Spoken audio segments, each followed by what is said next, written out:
Welcome to our channel. Today Bible verse in Tamil.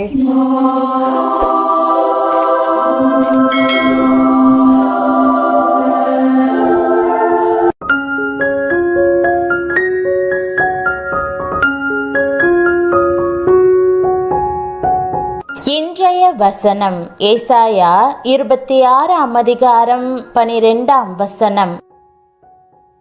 கிறிஸ்துவுக்குள் பிரியமானவர்களே, நம்முடைய ஆண்டவரும் இரட்சகருமான இயேசு கிறிஸ்துவின் வல்லமையுள்ள நாமத்தில் உங்களை வாழ்த்துகிறேன்.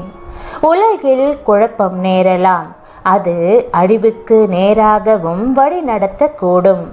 ஆனாலும் நாம் தேவனுடைய வழிகளை கை கொள்ளும்போது மிகுந்த சமாதானத்தை கண்டடைய முடியும். கர்த்தாவே, எங்களுக்கு சமாதானத்தை கட்டளையிடுவீர். எங்கள் கிரியைகளையெல்லாம் எங்களுக்காக நடத்தி வருகிறவர் நீரே என்பதே இன்றைக்கான வாக்குதத்த வசனமாகும். ஆண்டவருக்கு ஒரு அருமையான பெயருண்டு. அது சமாதான பிரபு, சமாதானத்தின் தேவன் என்பதாகும். ஆண்டவர் தரும் சமாதானம் தெய்வீகமானது, உலகம் தரக்கூடாதது. தேவனே, நீரே கிரியை செய்து எங்களுக்கு சமாதானத்தை அருளும் என்று இந்த வசனம் கூறுவதாக புரிந்து கொள்ளலாம். ஆண்டவர் நமக்குள் செயல்படுகிறார், நம் மூலமாக செயல்படுகிறார்.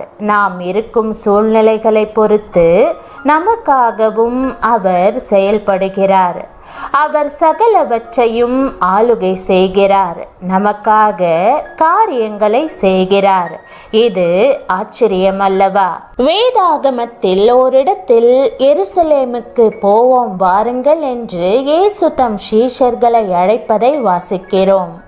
ஒரு கிராமத்திற்கு சென்று கழுதையையும் கழுதை குட்டியையும் கண்டுபிடிக்குமாறு அவர் அவர்களிடம் கூறினார். அங்கே ஒரு கழுதை இருக்கும் என்றும் தம் சீஷர்களால் அதை தம்மிடம் கொண்டு வர முடியும் என்றும் அவர் நிச்சயமாய் அறிந்திருந்தார். நடக்க இருந்த எல்லாவற்றையும் அவர் அறிந்திருந்தார். ஆம், தேவனுக்கு எல்லாம் தெரியும். அவர் தம்முடைய சீஷர்களுள் ஒருவனாகிய பேதுருவை நோக்கி, பேதுருவே, உனக்கு மீன் ஒன்றும் அகப்படவில்லை. இப்போது இந்த படகில் ஆழத்திற்கு சென்று